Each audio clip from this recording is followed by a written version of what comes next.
Assalamualaikum warahmatullahi wabarakatuh.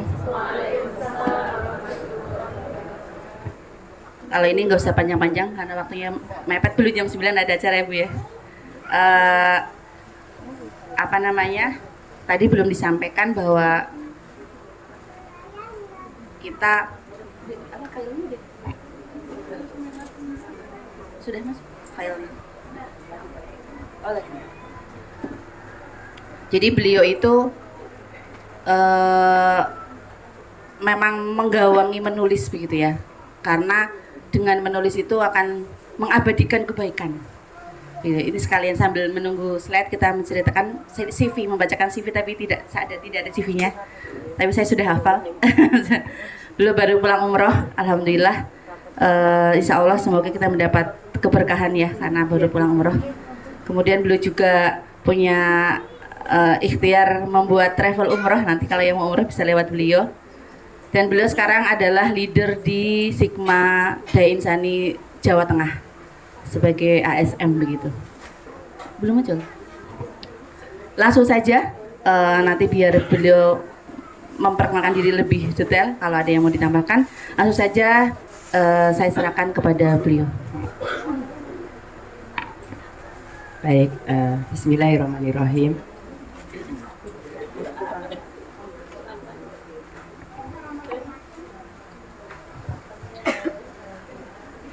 Bismillahirrahmanirrahim. Assalamualaikum warahmatullahi wabarakatuh.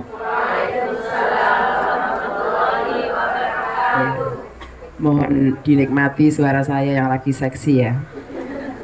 Alhamdulillah dapat karunia dari Allah, dapat batuk, pilek. Alhamdulillah bisa hadir di sini. Alhamdulillah, syukur kepada Allah SWT. Hari ini saya datang ke sebuah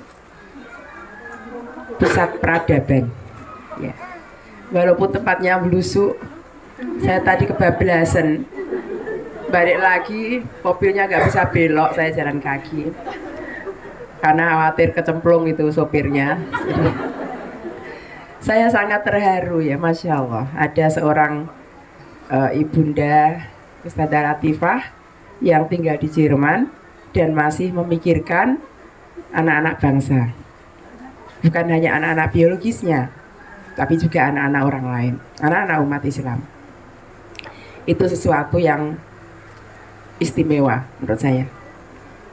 Ya nggak Bu? Ya.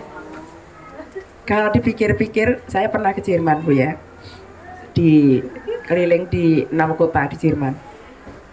Hidup di sana itu enak banget aja. Cari duit gampang, kemudian transportasi juga bagus, segala macam lah itu. Tapi beliau berpikir untuk tidak hanya memikirkan hidupnya sendiri, tetapi juga masa depan anak-anak umat Islam. Dan itu membuat saya tersentuh ya. Maka ketika Bu Aini bujuk-bujuki, mbok minta 1 jam aja ya, akhirnya saya mengalah, ya wis lah gitu ya. Ya, karena seharusnya saya di rumah hari ini, tapi ada Pak Aca, saya ngisi nanti jam 9:30, nggak apa-apa, nanti sedikit terlambat itu acara di rumah. Nah, ini kesyukuran yang luar biasa bahwa masih banyak orang-orang baik, dan orang baik itu bukan hanya Bunda Latifah yang punya ide seperti ini, tetapi saya sambil duduk ya Ibu ya, tetapi juga para ustadz ustadzah dan juga para ayah bunda semuanya yang hari ini menitipkan anaknya bersekolah di sebuah sekolah yang luar biasa. Memang bukan tempat yang bagus atau bukan gedung yang mewah, akan tetapi spirit atau semangat itu harganya jauh lebih mahal. Berapa banyak sekolah-sekolah yang megah tetapi orang tuanya hanya pasok gelondongan aja gitu ya. Tahu enggak maksudnya? Pasrah bongkoan ya. Berapa waktu yang lalu kami mengisi di Sragen, sebuah sekolah yang kalau disebut namanya se-Indonesia sekolah elit, undangannya 1.000, yang datang 300. Kepala sekolahnya bilang, seperti ini Bu, susah. menghadirkan orang tua murid untuk datang di forum parenting. Itu sekolah elit.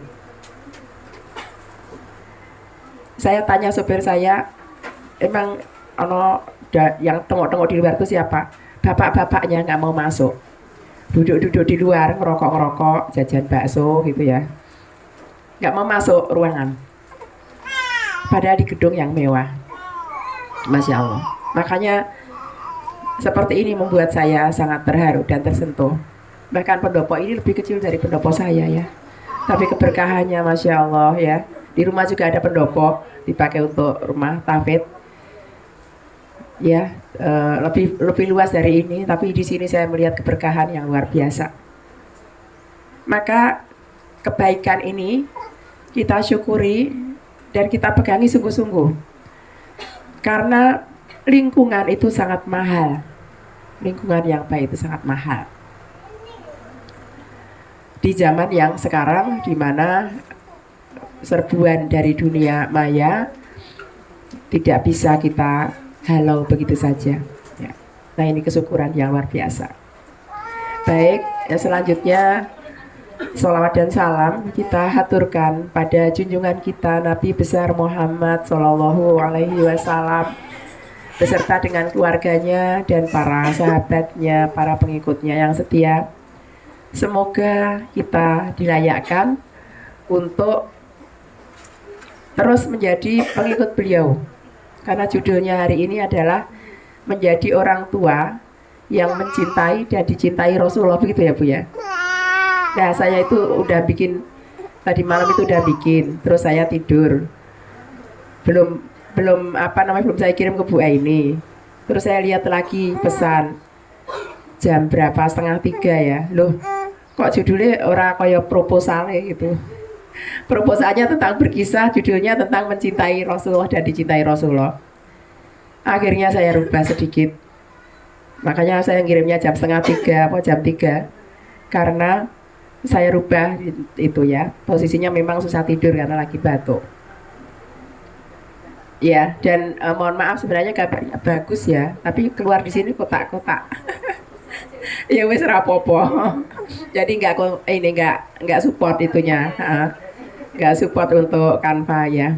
Ya, saya mengambil gambarnya bagus-bagus sebenarnya. Tadi delay saya, lo kok kotak-kotak pada gambarku apik, saya bilang gitu. Nggak apa-apa ya Bu ya. Ini kan esensinya pada isinya ya, begitu. Nah, pada bahasan kita kali ini, menjadi orang tua yang mencintai, dicintai dan mencintai Rasulullah Shallallahu Alaihi Wasallam, kembalinya adalah kepada kewajiban kita, wajibatuna nahwa Rasul, kewajiban kita kepada Rasulullah Shallallahu Alaihi Wasallam. Apa sih kewajiban kita? Yang pertama tentu beriman, sebagaimana syahadat Rasul yang kita bacakan selama ini. Ya, boleh diklik ya, selanjutnya. Ya.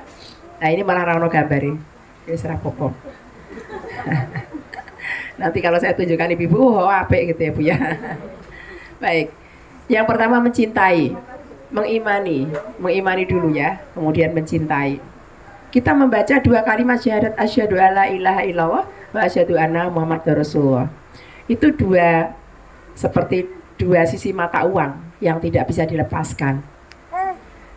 Karena di dalam ayat Al-Quran Rasulullah menyampaikan juga, Allah menyampaikan juga, Qul in kuntum tuhibbunallah fattabi'uni. Katakanlah jika engkau mencintai Allah, ikutilah aku. Maka syahadat kita kepada Allah dan syahadat Rasul itu tidak bisa dipisahkan.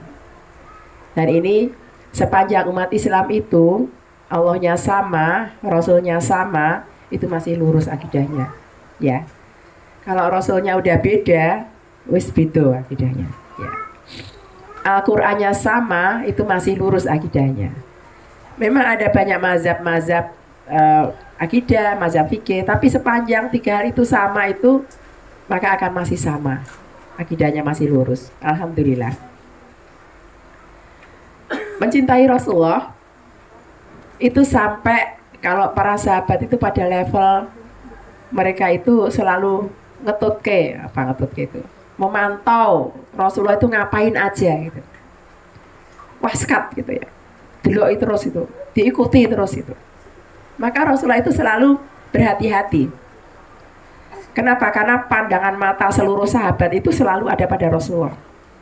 Jadi ditiru apa saja. Sampai pernah Rasulullah sholat, melepas terompahnya dilempar, sahabat yang pada sholat melempar juga terompahnya. Ternyata ada gerakan melempar terompah. Ya. Rasulullah lalu mengatakan, sesungguhnya aku menyadari ada kotoran di sendalku. Jadi malaikat Jibril mengingatkan aku dan aku membuangnya.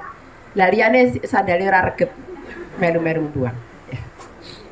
Makanya beliau selalu dijaga oleh Allah dalam penjagaan akhlak, sampai akhlaknya dipuji. Wa innaka la'ala khuluqin azim. Akhlak Rasulullah adalah akhlak yang tinggi. Ibu-ibu hafal surat Abasa.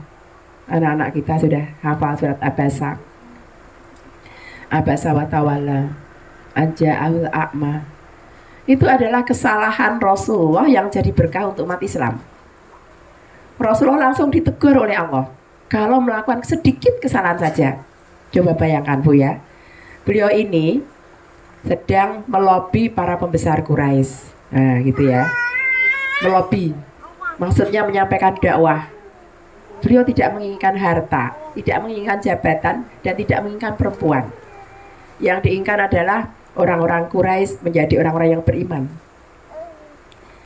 Lalu datanglah seorang yang buta, dan beliau berpaling dan bermuka masam. Apakah orang buta melihat beliau berpaling dan bermuka masam? Tidak. Tapi orang lain melihat perilaku Rasulullah. Si buta ini mungkin tidak tersinggung karena dia tidak bisa melihat. Istilahnya Rasulullah itu, kosek toh aku ki agak sibuk, ya, engkau, gitu ya. Nantilah kamu itu nanti, aku dulu. Tapi beliau tidak berkata-kata, beliau hanya berpaling dan bermuka masam. Dan itu pun oleh Allah ditegur. Itu ayat yang sangat visual. Bahwa kita tidak boleh memberikan isyarat wajah yang tidak enak kepada objek dakwah walaupun dia tidak melihatnya. Walaupun dia tidak melihatnya. Mungkin buta dalam artian benar-benar buta matanya, mungkin buta dalam artian dia sedang tidak melihat. Ya enggak? Orang Jawa kan biasa, terus, ya enggak gitu ya? Ngasih isyarat, mencep. Orang Jawa itu luar biasa tuh. Gampang banget ya, mencibir, merot, pret gitu ya, atau berkedip-kedip mata, nggak boleh Bu. Walaupun yang bersangkutan tidak melihat, kita saling memberikan isyarat, itu, lalu mentertawakan orang, nggak boleh. Itu akhlak yang tinggi dari Rasulullah SAW. Bayangkan jika ibu-ibu di sini semuanya belajar tentang kisah kehidupan Rasulullah SAW. Kira-kira rumah-rumah kita itu adalah rumah-rumah yang menjadi taman surga. Karena apa? Nggak ada horor di rumah kita. Ibu-ibu wajahnya cerah semua. Anak-anak akan senang karena ibunya wajahnya selalu cerah. Bentar saya minum dulu ya.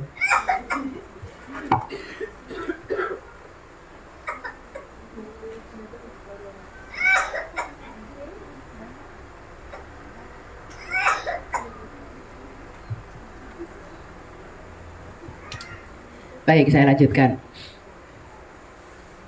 Kadang-kadang ibu-ibu itu kalau pikirannya udah banyak, apalagi tanggal tua ya Bu ya, jereng-jereng duit gitu, itu udah butak gitu.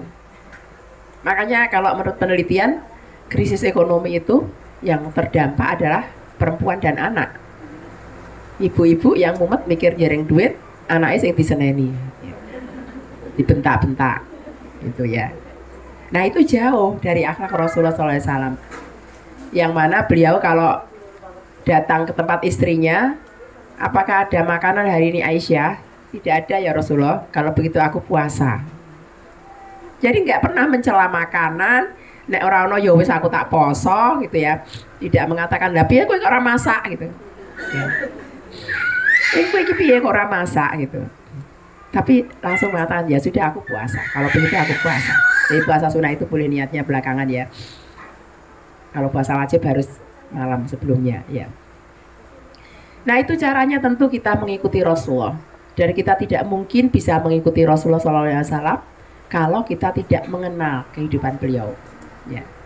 Yang katanya wajah Rasulullah itu menurut banyak ahli tafsir itu lebih tampan daripada Nabi Yusuf. Biasanya kita selama ini taunya Nabi Yusuf paling tampan ya. Ya, kemarin saya ke Bekah, Madinah ngelihat orang-orang Arab dia cakep-cakep memang ya. Ya bukan saya tidak akuti basor. Sing wedok yo ayu-ayu banget, sing lanang yo ganteng-ganteng. Sangat tampan itu. Nabi Yusuf kenapa dianggap lebih tampan? Bahkan dulu waktu saya masih kecil mendapatkan cerita yang sumbernya antah berantah begitu, katanya setengah ketampanan di dunia itu dimiliki oleh Nabi Yusuf, gitu ya. Seperempatnya oleh Rasulullah, seperempatnya dibagi wong sak dunia dari awal Nabi Adam sampai hari akhir nanti. Jadi bagian sak cerit-cerit gitu. Nggak tahu sumbernya dari mana. Tapi kesini saya pelajari bahwa Rasulullah itu lebih tampan daripada Nabi Yusuf.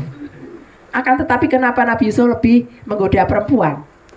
Karena aura yang dipancarkan oleh Rasulullah adalah aura spiritual. Ya Bu ya. Ibu-ibu pernah nggak ngelihat orang itu, ih ayu banget ya, kayak skincare apa ya gitu ya. Yang kepikiran gitu ya Bu ya. Tapi ada orang itu yang mungkin ayunya biasa, tapi tampak indah di mata kita karena keindahan akhlaknya, karena keimanan, karena ketakwaannya. Itu yang namanya aura spiritual. Saya punya kelas namanya Rahasia Istri Bu. Saya selalu pesankan pada ibu-ibu bahwa suami kita itu bukan semata-mata mengharapkan istrinya berwajah cantik, tetapi lebih kepada bagaimana menebar pesona spiritual. Karena kalau kecantikan spiritual itu Allah yang turun tangan di sana. Jadi tidak seperti kecantikan yang fisik saja gitu. Nah itu Rasulullah. Yang kalau tersenyum itu seakan-akan dunia pun ikut tersenyum. Kalau berbicara, bicaranya enak, tertata gitu ya. Tidak terlalu cepat. Maaf suara saya makin biru. Sebenarnya tidak seperti ini suaranya. Dan enak didengarkan. Beliau ini mendapatkan gelar sebagai Jawami Al-Kalim. Jawami Al-Kalim itu adalah seorang yang kata-katanya bernas, tidak membuai-buai, tidak geladrah, tapi sedikit dan dia memiliki makna yang sangat banyak. Itu Jawami Al-Kalim. Beliau seorang nabi yang digelari seperti itu. Jadi beliau ini ketika berbicara selalu menghadapkan wajahnya kepada orang yang diajak bicara. Ya. Nah itu Bu, makanya kalau sama anak-anak kita kan masih kecil-kecil tadi ya saya lihat ya. Cara bicara sama mereka itu bukan kita berdiri dan dia dangak gitu ya. Ya, karena anak-anak itu seperti hidup di dunia raksasa. Mereka itu kan masih segini-segini yang lihatnya bokong kita ya Bu ya, perut itu. Kalau wajah kita dari bawah itu berbeda dengan wajah kita dari depan Bu. Coba aja Ibu foto dari bawah begini wajahnya. Mesti aneh, ya, bolongan hidungnya kelihatan itu. Iya, jadi anak-anak itu nggak bisa ngelihat wajah kita seperti kita berkaca. Mereka tuh melihat kita dari bawah. Mereka dangak, mereka tuh ngelihat kita itu berbeda dengan kalau kita duduk, jongkok, menghadapkan wajah ke mereka. Itu cara kita berbicara kepada anak-anak yang membuat mereka merasa dihargai dan dicintai. Dan Rasulullah selalu begitu. Beliau orang yang sangat mencintai anak-anak, mencium anak-anaknya. Sampai dikatakan ada seorang sahabat yang mengatakan, ya Rasulullah, aku punya anak 10 dan aku tidak pernah mencium mereka. Dan Rasulullah mengatakan, lam yarham la yurham. Barang siapa yang tidak menyayangi, maka tidak disayangi. Ini Rasulullah. Makanya ibu-ibu, Bu ini sudah wakaf, ini belum apa namanya, Mumtaz belum ya? Mumtaz, belum ya? Ya. Iya baik, semoga segera ada ya nanti. Kalau zaman dulu saya masih kecil itu, bapak saya di Departemen Agama Bu. Bapak saya seorang hakim agama.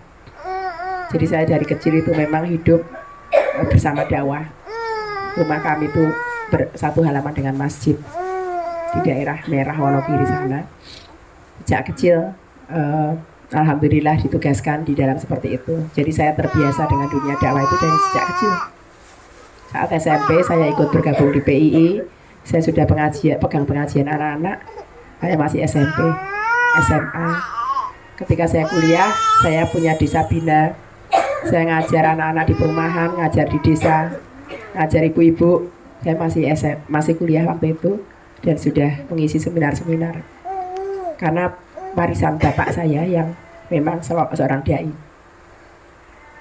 Bapak saya rajin membelikan buku-buku, tapi waktu itu bukunya itu komik hitam putih tipis-tipis itu ya. Terus gambarnya ora karu-karuan kayak neraka nanti disetrika, terus nabi-nabi apalagi itu. Nggak tahu sekarang masih ada apa enggak. Yang sebagian sumbernya Israiliyat. Jadi tidak semuanya sahih sumbernya. Tetapi kalau Sigma Daya Insani, mereka memiliki sumber-sumber referensi yang sahih. Jadi saya banyak mendapatkan ralat-ralat dari pemahaman saya yang dulu tentang Rasul dengan buku-buku Sigma Daya Insani. Ya alhamdulillah ya, walaupun dapatnya buku seperti itu, alhamdulillah saya tetap jadi orang baik insya Allah ya. Tapi sekarang dunia sudah berubah. Sarana baca harus lebih menarik ya nggak Bu? Zaman saya SD tahun 80-an lulus SD. Terus tua banget ya ternyata. Baru sadar. Lulus SD tahun 80. Itu kan berarti aku tua banget ya toh? Iya, cucunya aja 2. Nah, waktu itu saya kalau mau baca itu bacanya cuma sumbernya itu Penyebar Semangat, korannya, Panji Masyarakat, kemudian Kiblat apa ya? Pokoknya yang Buya Hamka itu. Kemudian Suara Karya, terus ada lagi si Kuncung, majalahnya si Kuncung, Bobo gitu ya. Hanya begitu. Bahkan bungkus-bungkus koran, bungkus tempe pun saya baca, saking saya sangat suka membaca. Tapi kan waktu itu TV hitam putih ya Bu ya. TV hitam putih, terus nanti kalau akinya habis itu gambarnya tinggal kecil gitu. Di PP akinya gambarnya agak besar dikit lagi. Dan itu pun meluruk di rumah tetangga. Saya punya TV setelah SMA, sampai SMP masih meluruk di rumah tetangga nonton TV. Artinya dunianya berbeda. Nah sekarang anak-anak wis tangi turu jebret, cah 2 tahun aja udah pinter ya. Jadi saya di Mekah itu pernah saya bawa begini. Itu tahun 2011, bukan yang sekarang, 2011. iPad pada waktu itu, saya bawa iPad. Saya taruh di depan saya. Saya lagi sholat. Tiba-tiba itu ada anak Arab kira-kira baru 2 tahun mengambil iPad saya, terus dia buka, terus dia main game di situ. Punya saya. Cepet banget. Dia tiba-tiba aja. Saya, Masya Allah. Ya, sholatnya dari rahusu ya Bu ya. Lah kok ujuk-ujuk dia juga ya. Ibunya melarang dia udah nggak bisa, dia pegang aja dia main gitu. Kok ya tahu-taunya gitu ya. Nah, saya sebenarnya nggak main game, cuma kan dulu waktu itu Revo masih kecil jadi ada gamenya gitu. Revo masih 5 tahun waktu itu. Itu dia langsung main aja. Susah payah bujukin. Akhirnya bisa ditukar dengan permen. Dibujuk itu kan permen, mau sama ibunya dikasih permen, ibunya orang Arab cantik banget begitu. Akhirnya mau minta maaf sama saya, dia dikembalikan itu. Yang saya heran adalah ternyata anak-anak itu lebih canggih dari kita ya nggak punya takut ya, sok langsung searching, langsung menemukan dan membaca simbol dengan cepat. Makanya ketika mereka diajak ke sini di alam yang masih murni ya, kata Ustazah tadi anak-anak hebat ya, lebih hebat dari Ustazah, kata Ustazah. Ustazahnya kalah gitu, hafalannya cepat sekali. Itu karena pikirannya dibersihkan dari gadget ya. Karena pikirannya dibersihkan dari gadget sehingga mereka terbuka untuk mendapatkan Al-Quran. Masya Allah. Ini ya, jadi kita pelajari kehidupan Rasulullah dan senantiasa bersolawat. Banyakin solawat tuh, sehari minimal 100 kali. Ibu-ibu kalau ngeceknya itu pakai kanter itu ya, punya ya bu kanter ya, penghitung itu loh. Ya, harganya cuma 6.000 atau berapa itu. Kecil itu ya, di jari saya biasanya bawa ini. Enggak tahu ini, harus rokok-rokok gitu. Ya, cincin itu ya. Dibawa kemana-mana, itu membuat kita nggak ngelambrang pikirannya. Ya, kita fokus pada zikir. Kan doa kita agar lisan yang basah oleh zikir. Baca subhanallah 100 kali, alhamdulillah 100 kali, Allahu Akbar 100 kali, subhanallah alhamdulillah wala ilaha illallah Allahu Akbar 100 kali, baca istighfar 100 kali, baca sholawat 100 kali. Bagian dari penjagaan kita. Jangan lupa sholawatnya 100 kali. Kalau misalnya kita masih punya waktu lebih, tambahkan lagi ya dengan urutan yang sama. Kalau misalnya udah mikir itu ya dipikir yang banyakin sholawat sama istighfar. Istighfar bisa 1000 kali. Karena kalau kita banyak beristighfar, Allah berikan pertolongan. Hajat-hajat kita itu dipenuhi ya Bu ya. Ibu-ibu jangan jangan mengandalkan pikiran manusia untuk mendapatkan hajat-hajatnya. Contoh misalnya, kan sebentar lagi musim haji ya. Terus kalau saya ngobrol di motivasi berhaji ke tetangga-tangga itu, tetangga mengatakan, "Gek ragate keng pundi Bu?" gitu ya. "Gek ragate keng pundi?" gitu ya.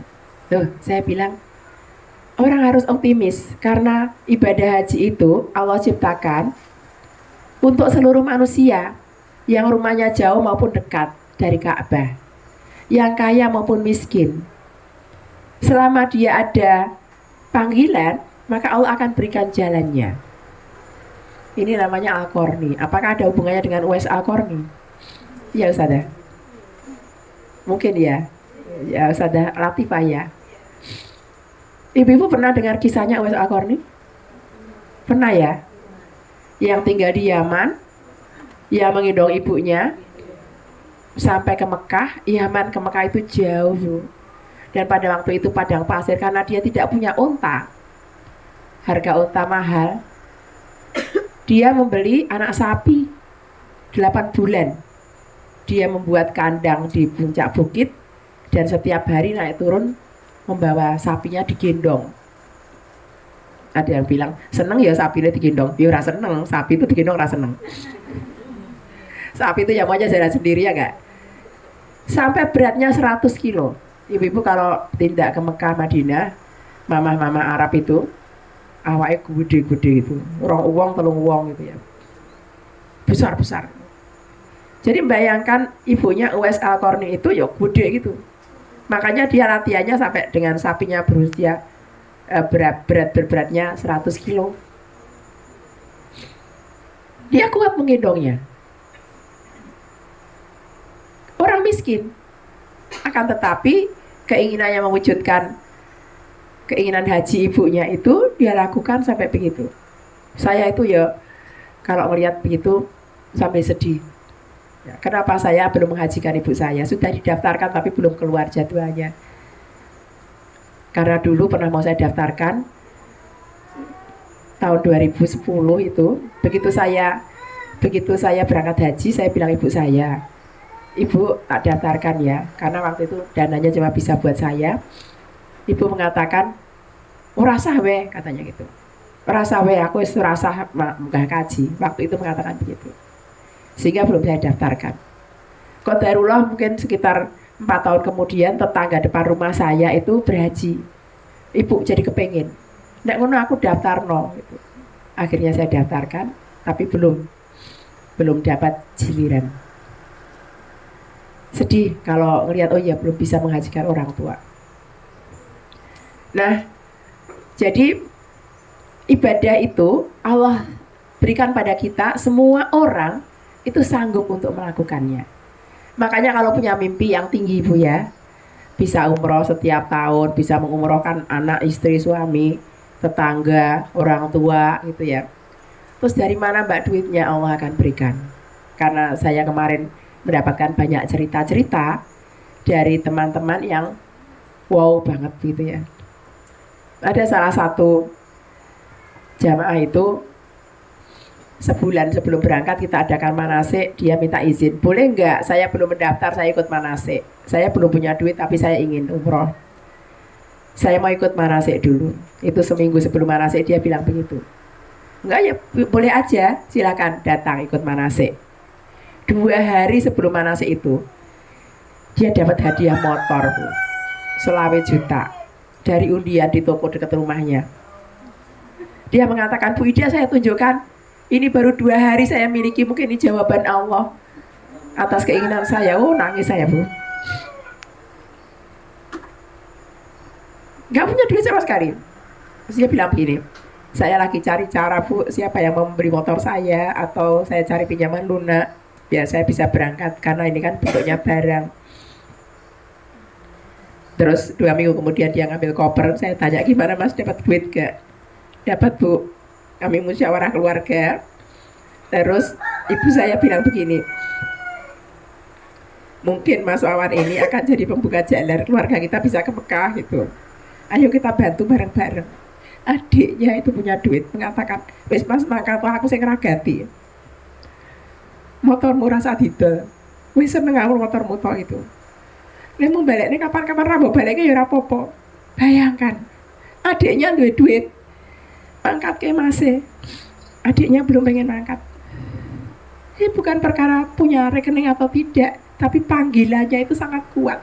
Kata Mas Wawan itu, dari kecil orang tua saya selalu menceritakan tentang Mekah sama Madinah, padahal ibunya belum pernah berhaji atau berumroh sejak saya kecil katanya. Sehingga kata dia dari kecil itu dia sudah pengen ke Mekah atau ke Madinah. Usia beliau mungkin sudah hampir 40-35an mungkin sekarang ini ya, punya anak 1 laki-laki.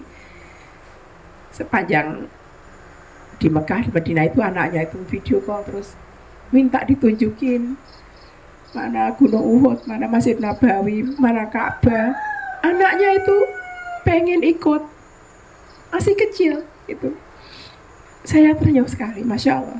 Kata Asawan itu, ini kayak saya waktu kecil dulu Bu. Cuma ibu saya kan ya waktu itu cuma bercerita saja gitu ya. Ternyata Bu, kisah ya, kisah itu masuk banget ke dalam pikiran anak-anak kita. Cuma kadang-kadang kita sebagai orang tua, karena kokean mikir ya Bu, berambang regane piro, beras regane piro, tidak sempat merangkai kisah-kisah itu. Nggak sempat merangkai kisah. Jadi neng omah ya sedang pengen kesel, sedang pengen turu. Saya punya seorang teman, anaknya 6, bapak-bapak. Dia mengatakan begini ke saya tuh Bu Ida, kalau anak saya ngumpul, saya nggak tahu mau ngomong apa. Bapak-bapak. Jadi saya kalau anak saya ngumpul ya saya cuma diam saja karena saya nggak tahu mau ngomong apa. Itu contoh ya. Mungkin ibunya cerewet, tapi cerewetnya nggak begitu benar gitu ya. Tapi bapaknya bisa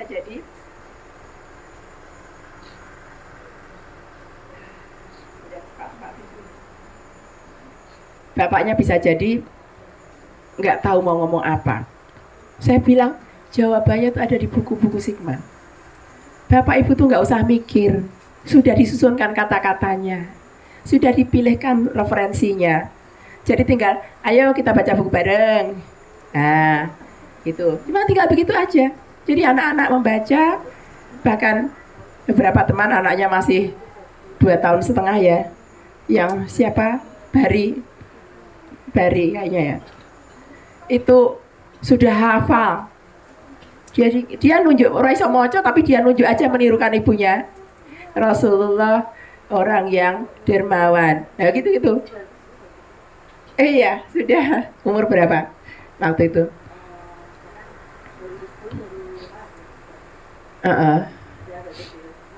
Oh iya. Jadi kayak gitu itu. Kemudian dia sudah mencintai buku. Nah saya Bu, jadi perjalanan pernikahan saya, kami tuh bisa punya rumah setelah 15 tahun menikah. Tadinya kami kontraktor Bu, bukan pemborong. Ngontrak sana, ngontrak sini. pindah pengen 6 karena di setiap tempat itu saya melahirkan kayak kucing ya. Ketika di rumah terakhir itu saya melahirkan di rumah yang sekarang rumah sendiri, anak saya yang paling kecil nomor 6. Saya bilang suami saya ojo pindah meneh, wis ganti anak saya. 40 tahun usia saya melahirkan terakhir. Udah berat, wah Nana Wanin itu udah kerasa berat. Udah nggak kuat mengejan.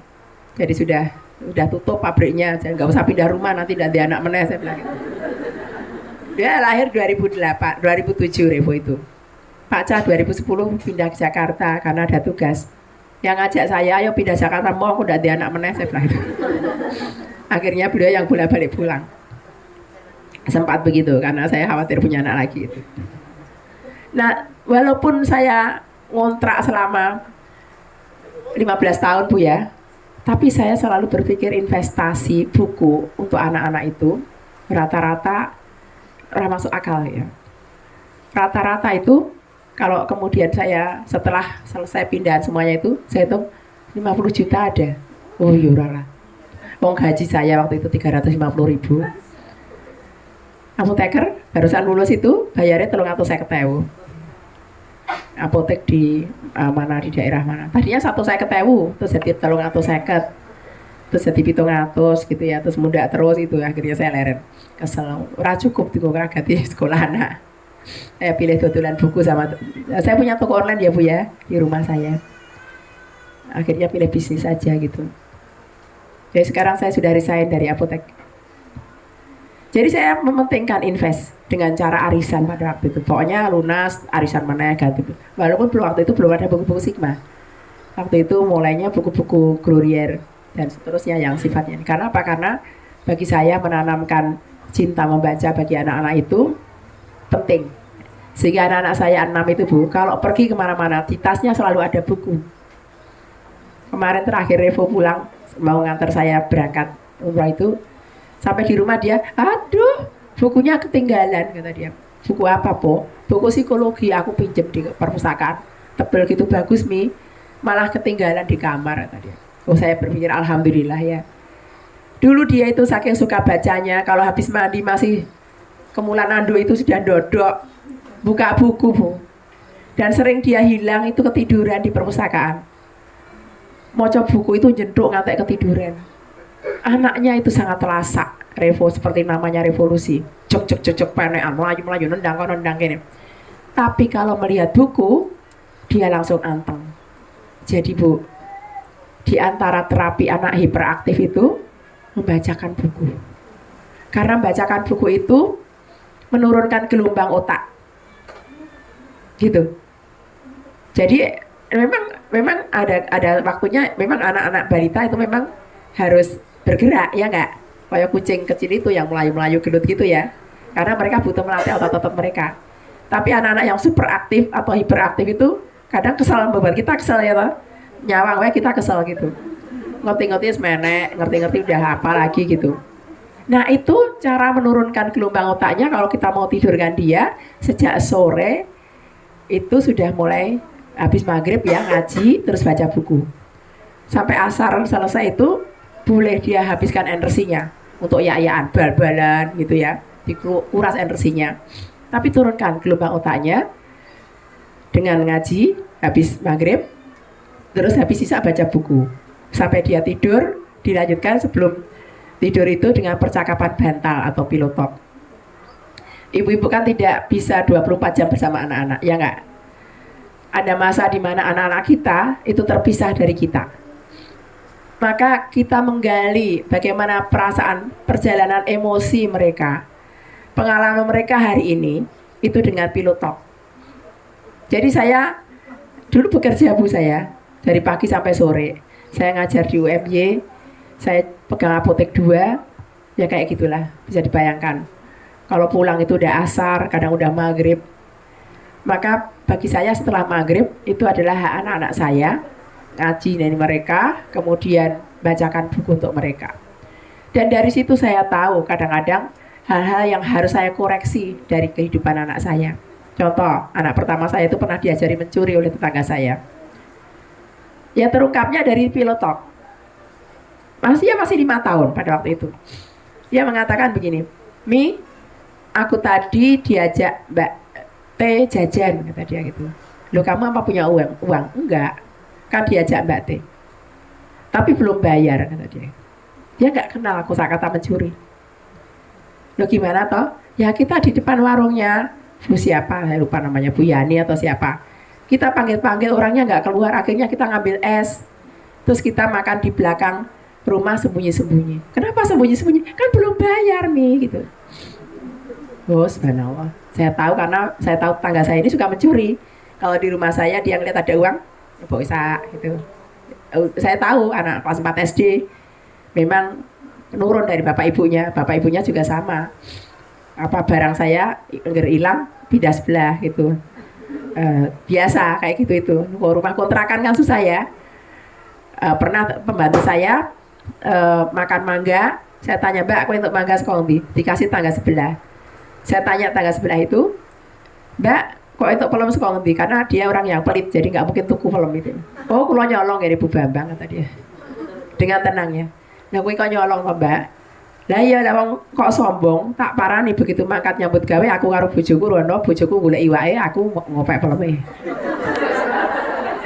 Ya itu kayak apa namanya, kayak kebanggaan gitu ya, kayak apa, kepuasan itu. Saya bilang rewang saya tuh kandani pelem colongan langsung weh. Kata dia nek kula mboten ngertos lho sesuk meneh nek dikai mbak kayak kowe kudu mikir kayak barang colongan apa itu ya. Itu anaknya juga suka mencuri, bapak ibunya suka mencuri. Itu tadi ya. Jadi saya tahu anak saya diajari mencuri dari pilot top ya. Kan kita kalau saya nggak ngobrol sama anak saya nggak akan tahu. Saya bilang begini sama anak saya, Aska, pertama harus janji sama Umi, kalau tidak pegang uang nggak boleh ke warung. Kalau ke warung harus ngajak Umi atau Eyang atau Mbak membantu. Terus nanti kita bayar es yang sudah kamu makan. Ya aku malu lah Mi, itu tahu malu dia. Saya bilang ngomongnya cuma begini, Bu, kapan itu Aska udah beli es tapi belum dibayar, jadi saya bayar. Nah, gitu. Nanti bilangnya kayak gitu aja nggak apa-apa. Saya aja dia kemarin. Saya tidak membuka aibnya anak tetangga yang nyolong itu enggak. Jadi karena anak saya bilang kita makannya sembunyi-sembunyi, terus habis makan kita larinya juga sembunyi-sembunyi. Kenapa kok larinya sembunyi-sembunyi? Kan belum bayar, kata dia. Itu ya Bu ya. Ada selalu di lingkungan kita racun-racun yang tidak sesuai harapan kita ketika kita mendidik anak. Ya, akhirnya saya pindah dari lingkungan itu karena di situ mayoritas laki-laki. Jadi anakku saya jadi tomboy kayak Bu.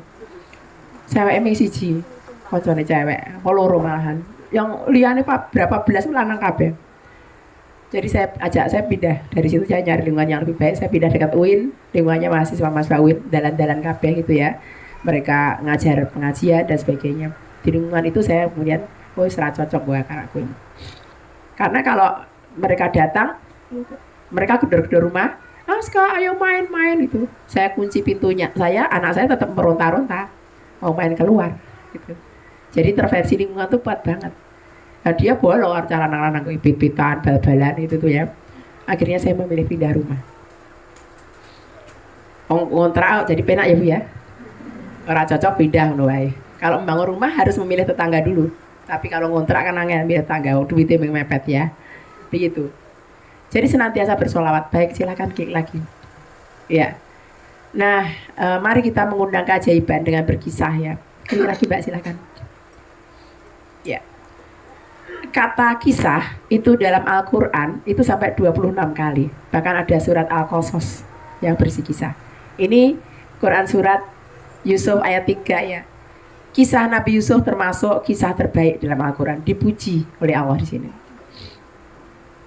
Jadi Al-Quran itu ada yang mengatakan 50% isinya kisah, ada yang mengatakan 70% isinya kisah. Kisah mau penduduk langit, mau kisah surga, kisah neraka, kisah para nabi, para orang solih ya. Kemudian kisah kesudahan orang-orang terdahulu ya, yang kaum Samud, kaum Ad gitu. Isinya kisah. Dan Allah menghibur Rasulullah itu dengan kisah. Rasulullah juga kadang-kadang sedih, Bu, karena dimusuhi ya. Ibu-ibu kalau punya tetangga satu aja yang nyebelin, ibu kan sedih, ya enggak? Kemarin sewaktu saya pergi umroh, ada seorang teman itu yang wabri saya, tolong doakan tetangga depan rumah saya dilunakkan hatinya. Masya Allah. Bu, tolong ya Bu, doakan tetangga depan rumah saya dilunakkan hatinya. Saya tanya namanya siapa. Jadi sedih dia karena tetangga depan rumahnya menurut dia nggak menyenangkan, wajahnya selalu masam, susah untuk diajak kerjasama dan seterusnya. Lah Rasulullah itu dimusuhi oleh sebagian besar kaumnya, bahkan mayoritas kaumnya. Jadi kadang-kadang beliau juga sedih, masgul hatinya. Maka pernah beliau berdakwah ke Taif. Saya belum pernah ke Taif ya. Dulu pernah dapat reward umrah plus Taif tapi nggak saya ambil. Saya ambilnya online ya. Jadi Rasulullah pernah berdakwah ke Taif dan sambutannya itu sebelum masuk perkampungan itu sudah dilempari batu, Bu. Jadi sudah ada penghasutnya di situ. Dilempari batu sampai beliau luka-luka, benjol-benjol. Sendirian beliau. Akhirnya beliau berteduh di bawah sebuah pohon kurma dengan wajah yang sedih. Dan datanglah malaikat Jibril menyampaikan pesan dari Allah. Wahai Rasulullah, jika engkau menghendaki kami meruntuhkan bukit untuk menguburkan kaum Taif ini, kami akan lakukan. Tapi Rasulullah jangan. Aku berharap dari anak keturunan mereka ada yang beriman. Itu sabarnya Rasulullah itu sampai bergenerasi-generasi. Gitu ya. Maka kalau kita punya objek dakwah yang nganyel ke gitu ya, dungake aja anak keturunannya juga nanti baik gitu. Itu Rasulullah. Sekarang penduduk Taif Muslim semuanya. Itu contoh ya. Rasulullah juga sempat sedih, dan ketika Rasulullah dalam keadaan yang sangat sedih, Allah menghibur dengan menceritakan pada masa dahulu itu ada kaum yang mereka disisir badannya dengan besi panas sampai terkelupas kulit dagingnya. Ibu bisa bayangkan ya, besi dipanaskan lalu dipakai menyisir badan orang sampai terkelupas kulit dagingnya. Untuk memberikan hiburan pada Rasulullah bahwa yang dia dapatkan itu belum apa-apa. Dulu penyiksaan kepada orang-orang yang beriman itu lebih buruk lagi. Ingat Ashabul Hudud ya, dimasukkan dalam parit berapi. Sampai seperti itu. Itu bagian dari Allah menghibur Rasulullah. Kita kalau nggak punya referensi cerita, nggak bisa ngomong sama anak kita, ya nggak? Makanya anak-anak sekarang, anak-anak cemen. Generasi Z itu paling healing, paling cemen. Sedikit-sedikit healing gitu ya. Yang tangguh itu generasi baby boomer, generasi X itu tangguh. Kesini semakin generasi Y, Z itu udah semakin cemen. Kenapa? Kemudahan hidup membuat mereka tidak muncul etosnya, ya Bu. Ibaratnya saya dulu masih SD, kalau mau makan itu saya harus ngangsu banyu, Bu, pakai kelenteng itu ke rumah tetangga karena belum punya sumur. Ya jaraknya kira-kira 100 meter gitu. Terus kemudian mususi dewe ngeliwet nganggu kayu, ya Bu. Kemudian kalau saya mau masak kelapa, saya manjat sendiri. Saya masih SMP itu sudah bisa manjat kelapa, gitu ya. Kalau terkunci saya naik lihat atap, ya saya bisa manjat ke atap rumah. Waktu itu kan kakak saya sakit-sakitan, jadi dia sering opnam, Ibu. Kalau opnam itu 2 minggu sebulan itu, jadi Ibu sering di rumah sakit. Saya sebagai anak nomor 2 yang paling besar, SMP itu harus di rumah ngurusin adik-adik saya 2. Jadi saya tangguh. Kenapa? Saya nyumbat kelapa bisa, saya manjat kelapa bisa. Nek rande opo-opo jangan kates ya nyenggek dhewe. Mbak lau kates itu ya, menyembelih ayam bisa. Masih SD, SMP bisa. Sekarang malah rawan nih. Ngeri malah sekarang. Jadi saya jadi tangguh. Kenapa? Kesulitan itu selalu melahirkan ketangguhan. Ibu-ibu harus tahu ya, kesulitan akan melahirkan ketangguhan. Nah anak sekarang luwe buka rice cooker ono, nah tiba-tiba sudah saya bilang, kamu masak ya kalau mau makan nasi, Umi nggak makan. Saya kan sering makan buah aja gitu. Iya, kata dia. Ngerti-ngerti sebelah teko gitu. Apalagi tekoan itu.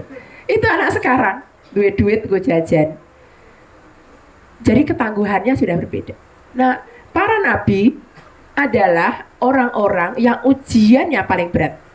Para nabi, seluruh nabi. Makanya juga ada nabi ulul azmi yang paling berat lagi. Para nabi adalah orang-orang dengan ujian paling berat di dunia. Kalau ada orang yang ujiannya sangat berat, tetap aja para nabi lebih berat. Nabi Ibrahim itu dibakar 52 hari loh.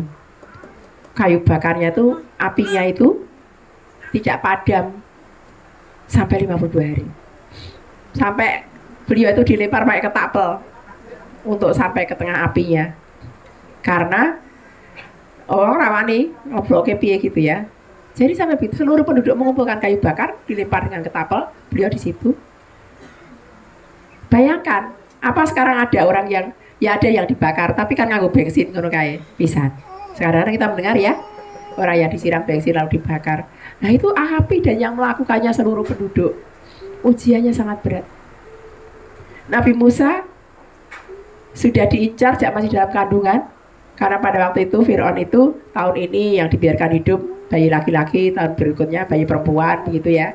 Pas gilirannya Musa lahir, bayi laki-laki harus bunuh. Maka kemudian ibunya menghanyutkan dia. Bayangkan bayi abang itu dihanyutkan di sungai, dan sungai Nil itu gede banget bu. Orang kaya sungai Opa apa ini ya, yang kecil itu ya, besar sungai Nil itu. Dan malah ternyata sampainya ke istananya Fir'aun ya. Jadi Nabi itu adalah orang-orang yang ujiannya paling berat. Nah kalau kita sekarang ini dalam kehidupan kita dimudahkan oleh Allah dengan banyak hal ya bu, karena telepon, motor kali starter, masak kali magic rice cooker.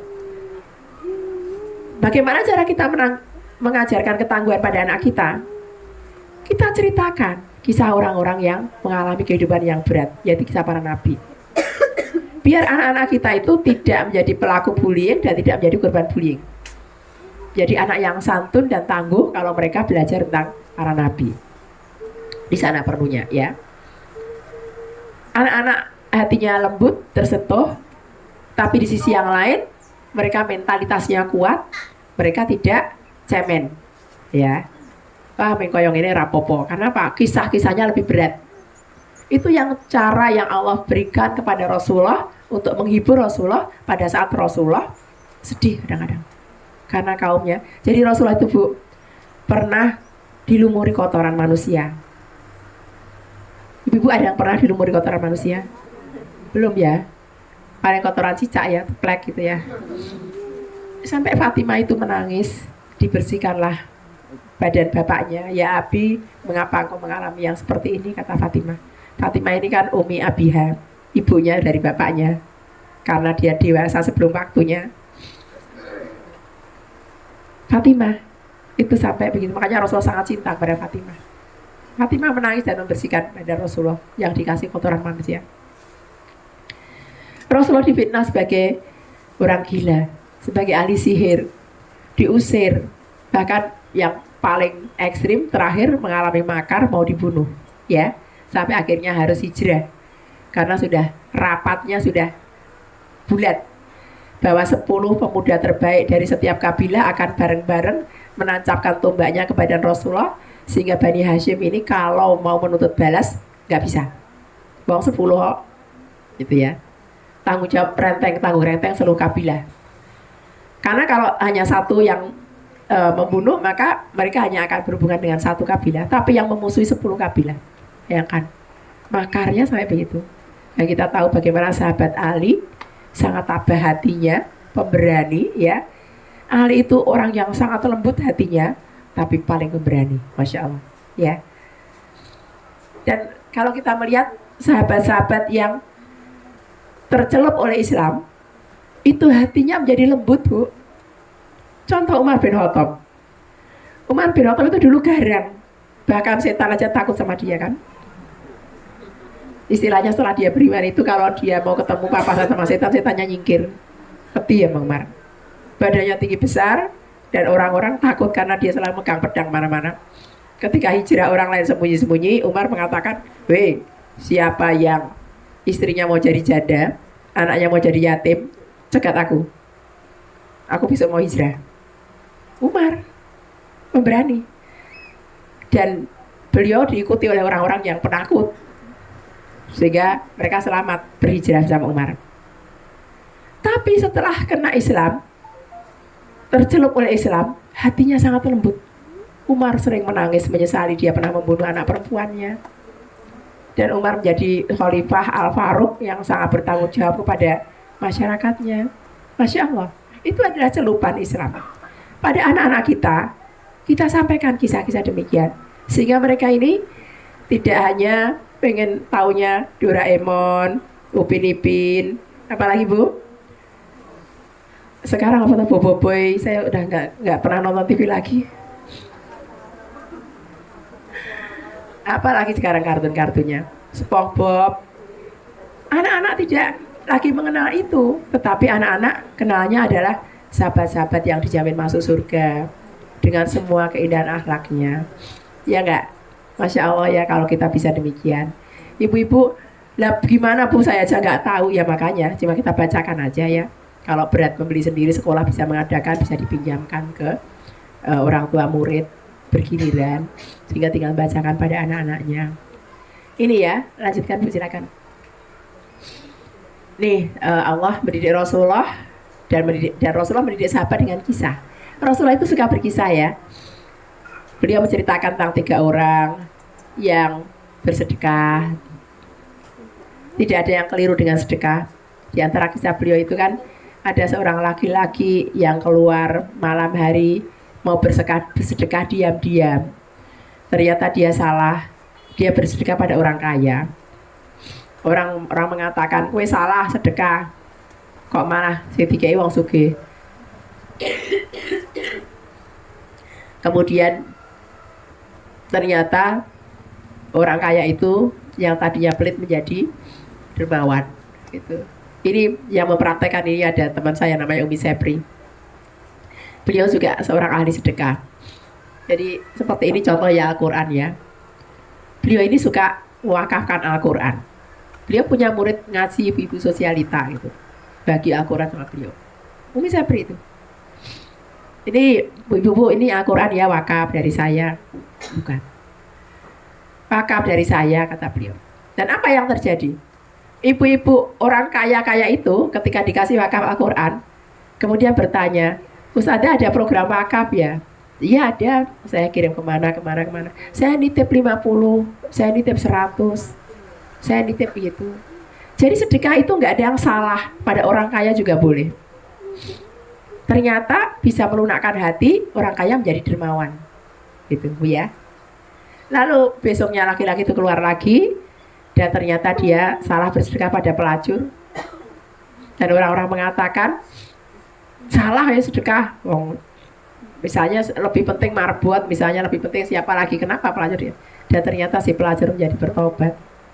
Itu ya. Karena yang dilihat itu yang memberi sedekah itu, bukan yang diberi. Itu ya. Maka sekarang jangan pernah enggan untuk bersedekah ya, karena sedekah itu nggak ada yang salah. Kepada siapa saja boleh. Baik, itu tadi contoh ya. Ada salah satu di buku Mu'tas itu isinya adalah kisah-kisah Rasulullah bercerita kepada para sahabat. Jadi Rasulullah itu kadang-kadang duduk. Oh ya, Muhammad teladan sepanjang zaman. Rasulullah itu sering duduk, kemudian sahabatnya mengelilingi dan beliau bercerita kepada para sahabat. Kemudian silakan diklik lagi. Iya. Nah ini ya contoh hiburan Rasulullah kepada para contoh hiburan Allah kepada Rasulullah yang menceritakan bagaimana orang-orang terdahulu itu mendapatkan ujian yang berat, sehingga Rasulullah ini mentalitasnya jadi kuat. Ya, kan biasanya misalnya kita banyak mengeluh ya Bu, misalnya loh ya, ada orang yang banyak mengeluh, bukan kita. Oke, tuku loro banget, ya, mumet siraku, tuku loro, segala macam itu. Terus tiba-tiba dia mendengar kabar temannya kecelakaan, giginya rompol semua. Kira-kira dia masih sakit gigi nggak? Orang apa-apa ya, yang bolong siji, kayak rompol untuk nentek itu, ya nggak? Itu membuat kita merasa terhibur ya. Ya. Memang kita tidak boleh kalau dalam pembicaraan itu munjuli, nggak boleh. Munjuli itu kontestasi kemalangan ya. Kemarin tensiku itu 140, apa-apa, aku 100 nggak boleh ya Bu. Kecopetan aku Ibu. Piro Bu? 200. Hah, ming 200. Aku sak yuto loh kecopetannya. Nggak boleh ya. Kita nggak boleh membanggakan kemalangan kita munjuli orang lain ya. Kalau ada orang lain yang mengeluh ya kita batin aja. Ora apa-apa Bu gitu ya. Semoga Gusti Allah ganti gitu ya. Rasa cerita aku luwih malang timbang kamu gitu ya. Tetapi kisah-kisah yang seperti ini dalam Al-Quran itu tidak apa-apa kita ceritakan kepada anak-anak kita ya. Oke, silakan. Iya. Nah, ini kisah-kisah yang untuk meneguhkan hati. Ada yang untuk menghibur, ada yang untuk meneguhkan hati, ya. Jadi hatinya kokoh kuat. Tadi ya, kita akan melahirkan anak-anak yang bermental kuat, bukan anak-anak yang cemen, ya. Yang sedikit healing gitu. Yang mentalnya kuat, sehingga mereka menjadi anak-anak yang tangguh gitu. Lanjut lagi silakan. Ya. Nah, ibu-ibu, manfaat berkisah ini ada banyak sebenarnya, saya ambilkan 3 saja. Yang pertama secara spiritual, karena kisah berbeda dengan dongeng ya. Kalau dongeng itu hayalan, fiksi, fiktif, dan bebas nilai. Artinya bebas nilai itu dia nggak ada kewajiban harus selalu baik endingnya ya Bu. Saya masih ingat banget waktu masih kecil, bapak saya itu berulang-ulang cerita ya, kancil nyolong timun, kancil kejegur sumur, menipu ini gitu ya. Iya Bu, ada yang pernah mendengar dulu? Ya, ya katanya produknya menjadi koruptor gitu ya. Karena dari kecil udah diajari kancil nyolong timun. Itu cerita-cerita yang bebas nilai. Artinya apa? Value-nya itu adalah value ukil misalnya gitu ya. Value orang yang licik gitu. Maksudnya dia tidak harus memiliki sebuah nilai yang baik. Tapi kisah itu selalu memiliki nilai yang baik. Makanya kisah itu akan membekali iman, takwa, dan akhlak mulia. Kemudian secara psikis, ibu-ibu kalau membacakan buku untuk anak itu, kalau kita duduk, anak kita yang masih balita, kita pangku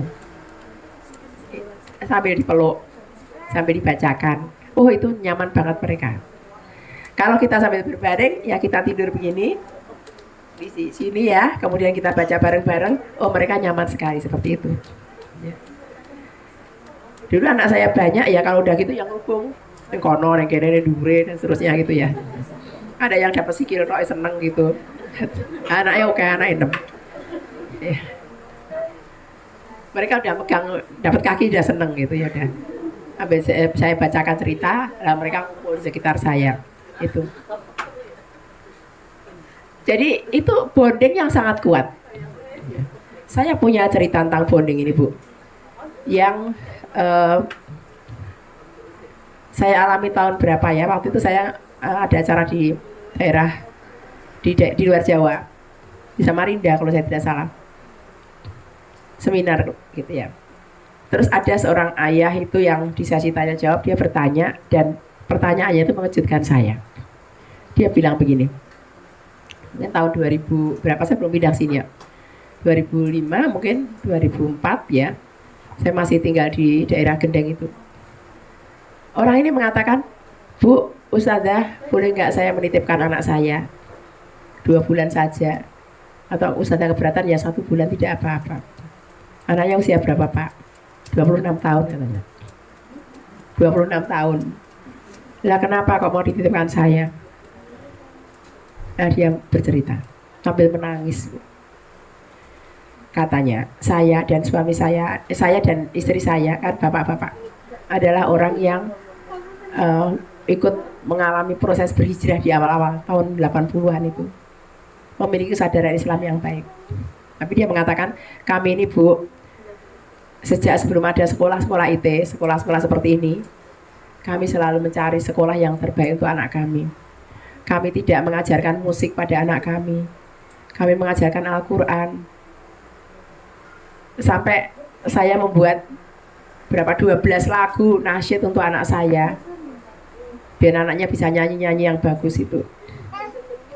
Saya didik anak saya dengan sebaik-baiknya dan dia menjadi anak yang moncer ya, pinter, solih, kemudian berprestasi dan kuliah di Fakultas Kedokteran, lulus jadi dokter.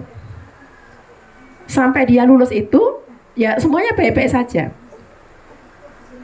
Pada suatu hari dia berkendara di luar Jawa pada waktu itu, dia menabrak orang sampai meninggal. Dan karena keluarganya tidak mau damai, dia harus masuk penjara. Karena terjadinya di wilayah Sumatera. Jadi orang ini sekarang tinggalnya di Kalimantan pada waktu itu ya, tapi kejadiannya di Sumatera. Akhirnya anaknya masuk penjara. Dan ibu masih ingat ada gempa Padang, ya. Sebelum gempa kita ada gempa Padang, atau sudah kita ya. Nah, terus Bu ada gempa Padang itu. Penjaranya itu sebagian runtuh, akhirnya dia dipindahkan ke penjara yang kelasnya lebih berat. Kan itu kelas-kelasan itu ya, yang penjahat-penjahat yang lebih berat lah gitu. Saya tidak tahu apa saja yang dia alami di penjara.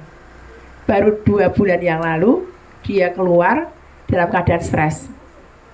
Dia seperti bukan anak saya, mengurung diri. Saya tanya, kamu mau lanjutin sekolah? Karena waktu itu belum ngambil koasnya. Nggak mau. Kamu mau kerja? Nggak mau. Pokoknya nggak mau apa-apa, cuma mengurung diri. Dan jadi anak yang sulit, gampang marah. Pokoknya kelihatan tanda-tanda depresinya. Saya tidak tahu harus saya apakan, makanya saya mau titip Bu Ustazah, kata dia. Ya, saya bukan penitipan anak ya Bu ya. Saya bilang begini, Pak, mau dikirim kemanapun, kalau bukan atas kemauan anaknya, itu akan tidak membawa hasil. Saya cuma bisa sarankan beberapa hal. Jadi sepertinya beliau itu waktu itu tinggal di Balikpapan, jadi ke Samarinda itu 3 jam ya untuk mengikuti seminar itu. Ya, saya mengatakan pertama, Pak, nanti Bapak sholat malam, ngaji, pokoknya doa pada Allah, minta dilunakkan hati Ananda. Yang kedua, Bapak bisa menyampaikan pada Ananda bahwa Ananda diterima di rumah, apapun keadaannya. Bahwa rumahnya adalah rumah yang seperti yang dulu. Bapak tetap tulus mencintai dia. Yang ketiga, barulah Bapak bertanya, dia mau pemulihan di mana kalau dibutuhkan.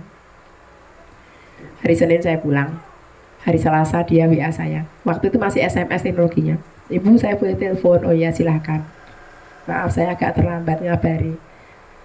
Kemarin itu kan saya sebenarnya membawa anak saya, tapi anak saya tinggal di hotel. Jadi setelah itu saya lakukan saran-saran Bu Ustazah, katanya.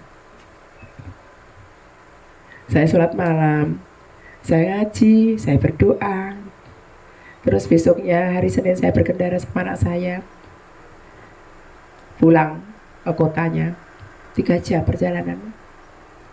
Di jalan saya bercerita pada anak saya masa kecilnya, bagaimana dia yang pintar, yang lucu, bagaimana kami sering bercerita, berkisah. Bahkan saya nyanyikan lagu-lagu buatan saya. Dia ikut penyanyi, dan kemudian dia nangis. Dia peluk saya, Pak, aku mau jadi anak Bapak lagi. Itu akhirnya saya mikirkan mobil, kami pelukan tangis-tangisan. Saya mau jadi anak Bapak lagi. Kata bapaknya, itu hari ulang tahun saya, Bu. Itu hadiah yang paling indah dari Allah, anak saya kembali. Ya. Kesimpulan saya bahwa bagaimana mungkin orang tua itu akan bisa memanggil kembali jiwa anaknya kalau tidak punya ikatan yang kuat dengan anaknya. Kalau dulu waktu masih kecil dia jahat sama anaknya nggak mungkin seperti itu, ya nggak? Tapi ikatannya sangat kuat. Kenapa? Karena bapaknya memang turun tangan langsung di dalam pendidikan anak, dan anak merasakan bekas bonding atau ikatan dengan orang tuanya itu. Maka yang terjadi, kan dia nelpon saya dalam rangka dia bertanya, saya minta rekomendasi psikolog, anak saya mau ditemani psikolog. Saya kasih rekomendasi, biar gak boleh kembali katanya. Kita tidak tahu kan Bu, di penjara itu anak-anak mengalami bullying seperti apa. Mungkin mengalami sodomi, mungkin mengalami hal yang lain. Jadi si anak ini, kesimpulan saya adalah ikatan yang kuat antara orang tua dengan anak itu gampang sekali memanggil jiwa anak sejauh manapun dia tersesat. Saya juga kadang-kadang mendapatkan ujian pendidikan anakku. Anak saya nomor 3 pernah rokok, main game. Saya datangi. Dia kuliah di Malang, saya datangi. Saya tangis-tangisi. Saya tanya dengan cinta, kamu cinta sama Umi enggak? Atau kamu sayang sama Umi enggak? Atau ayo kamu bertobat. Berhenti Bu, langsung berhenti, langsung sadar, dipanggil dengan cinta. Kan kalau anak kos itu kadang salah pergaulan, lingkungannya ngerokok ikut ngerokok, lingkungannya main game ikut main game. Akhirnya dia sadar. Saya panggilnya dengan panggilan cinta, kamu sayang Umi enggak tuh? Jadi saya datang ke sana, saya nginep di hotel, saya panggil dia, saya keloni di hotel, mahasiswa Bu, ngobrol. Akhirnya ya selesai. Tuh. Jadi ujian pendidikan anak itu bermacam-macam. Saya sampaikan pada anak saya, yang perempuan-perempuan itu kadang-kadang, Umi itu sabar menunggu kamu menjadi lebih baik, dan Umi yakin kamu akan selalu menjadi lebih baik. Apapun kata orang tentang kamu, Umi tahu kamu anak baik. Saya selalu mengatakan begitu. Kadang orang mengatakan, kok gitu ya anaknya, gitu ya. Saya mengatakan kamu diterima sama Umi. Dan kamu yakin, Umi yakin kamu akan menjadi lebih baik terus, dan Umi sabar menunggu kamu jadi lebih baik. Kita sampaikan. Biasanya kalau saya sampaikan begitu nangis ya. Anak-anak itu akan menangis. Karena apa? Kita panggil dengan bonding itu tadi ya. Kemudian secara kognitif, anak menjadi rasa ingin tahunya besar ya. Dia akan menjadi anak yang cinta ilmu, cinta buku ya. Jadi kalau ilmu yang ada di gadget itu Bu, itu semuanya permukaan, dangkal ya. Tapi ilmu itu harus pakai buku. Makanya kitab-kitab lah yang kemudian kita baca ya. Kitab hadis, kitab tafsir itu. Kalau googling tentang apa itu semuanya dangkal. Ya, seperti itu ya Bu ya. Baik silahkan. Pak Bu, aku bablas terus.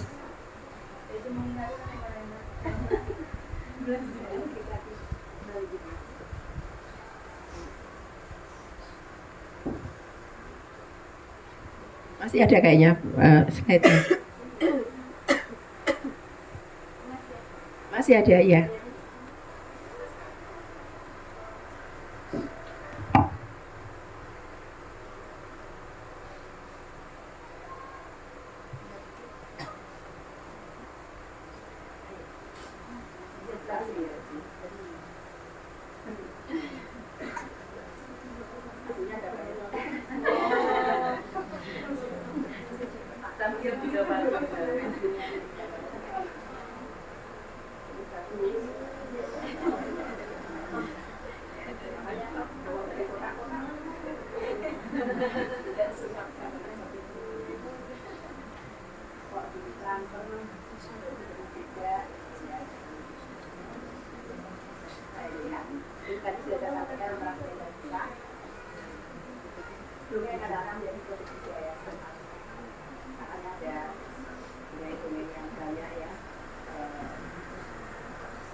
Anaknya kakak itu punya anak cucu. Kakak saya punya cucu lah gitu ya.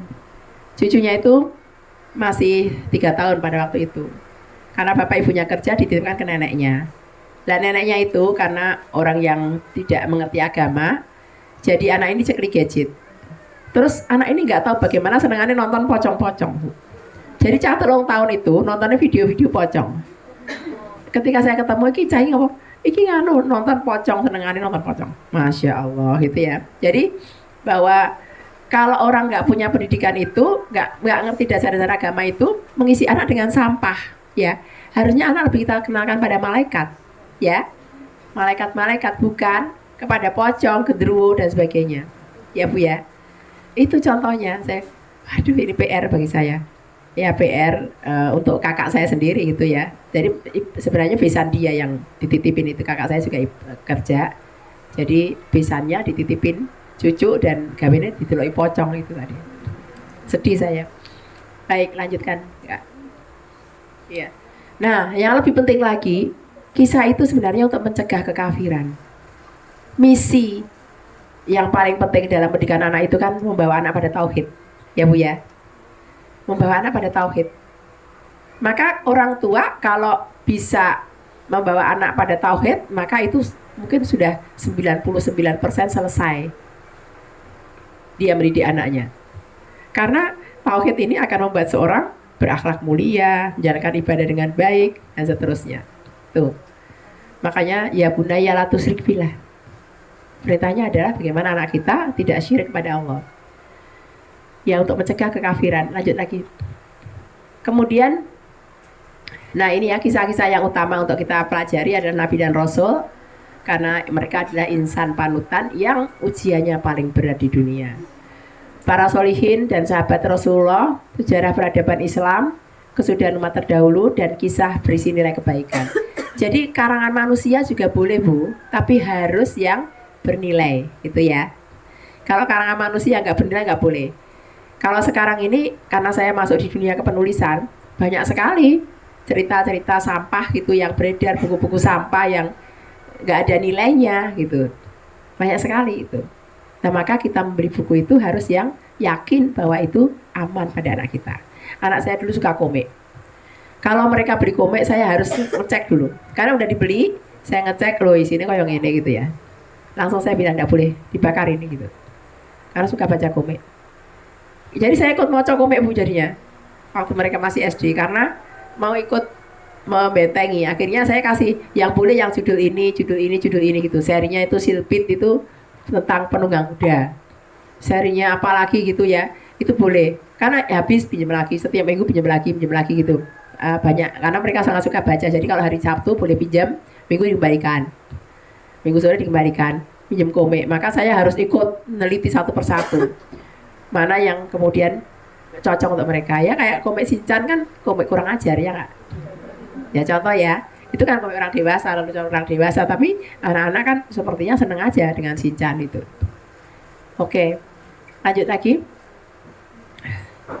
Ya ini tadi ya, orang-orang terdahulu yang mereka ini kesudahannya seperti apa gitu ya. Pada waktu bedanya umat Rasulullah dengan umat yang terdahulu itu, kalau umat Rasulullah itu azabnya ditunda sampai hari kiamat. Bu ya. Kalau umat terdahulu azabnya disegerakan. Jadi kadang mereka belum sempat bertaubat, mereka sudah terkubur kayak Korun misalnya, ya. Naudzubillah min dzalik. Ini adalah berkah doa Rasulullah yang Rasulullah minta ditunda di hari kiamat azabnya. Sehingga harapannya orang itu sempat bertaubat. Tuh ya. Baik, lanjut silakan. Oh, nah ini keluar gambarnya. Ya. Ya, baik. Dan sekarang kita punya tantangan yang berat dalam mendidik anak. Kenapa? Ibu-ibu sekarang tuh banyak kesibukannya. Kesibukan buka Facebook, update status, nonton Instagram, belanja Shopee gitu ya. Arisan, nyalon gitu ya. Bekerja. Jadi ibu-ibu sekarang tuh banyak pekerjaannya.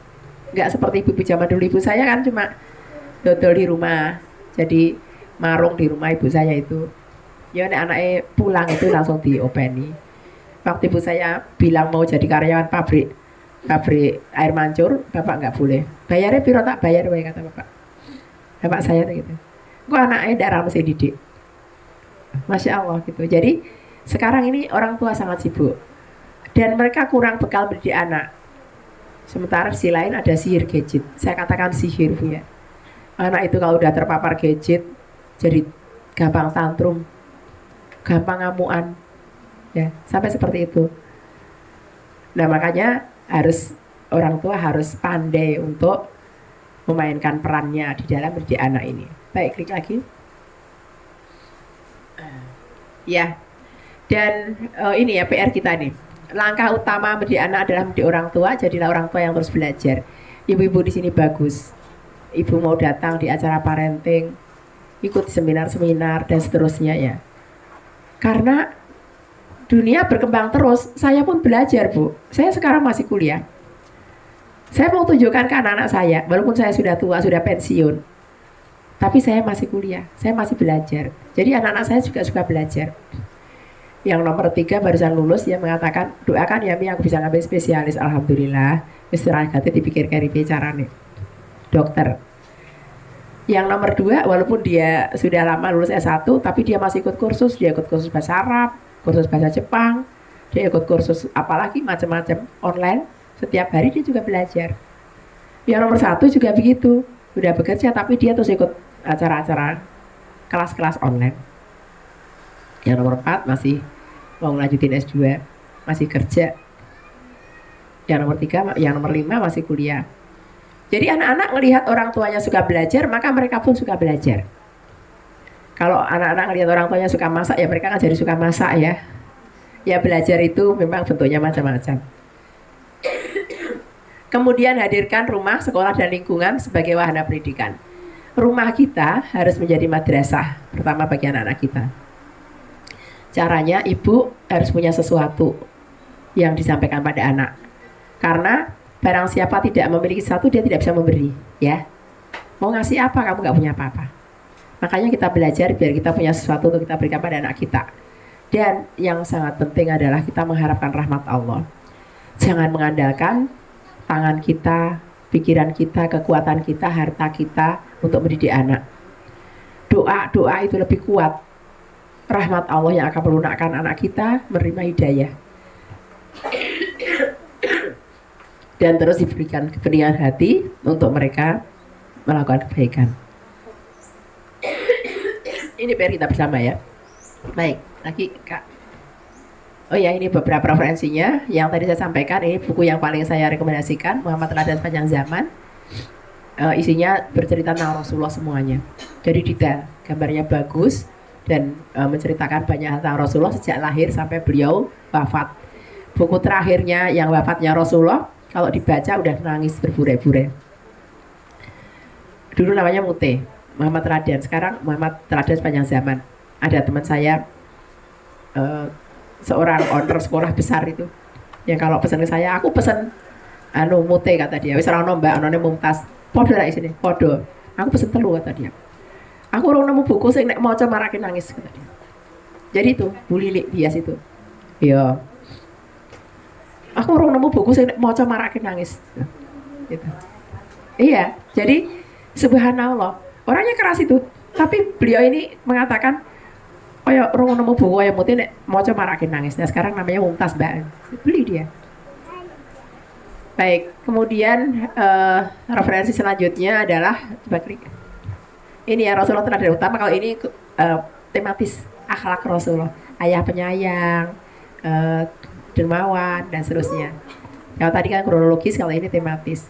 Terus klik lagi. 64 sahabat. Jadi ada sahabat-sahabat itu yang dijamin masuk surga. Sahabat Badar, ya, sahabat Uhud, ya. Nah, di sini dikupas karena generasi kuntum khairu umat ukhrijat linnas, bahwa kalian adalah umat terbaik yang dikeluarkan untuk manusia, itu adalah generasinya Rasulullah, generasi para sahabat. Maka kalau kita mau mendatangkan kembali generasi terbaik, maka kita belajar akhlak para sahabat. Ini belajar ketangguhan, etos, ketaatan, dan juga akhlak dari para sahabat. 64 sahabat teladan utama. Kemudian referensi yang lain adalah, klik lagi Mbak. Iya, akhlak mulia ini untuk anak-anak ya, balita berakhlak mulia. Jadi bukunya berima, kita bacakan untuk anak kita, nanti ada contohnya ya Bu. Itu membuat mereka senang gitu.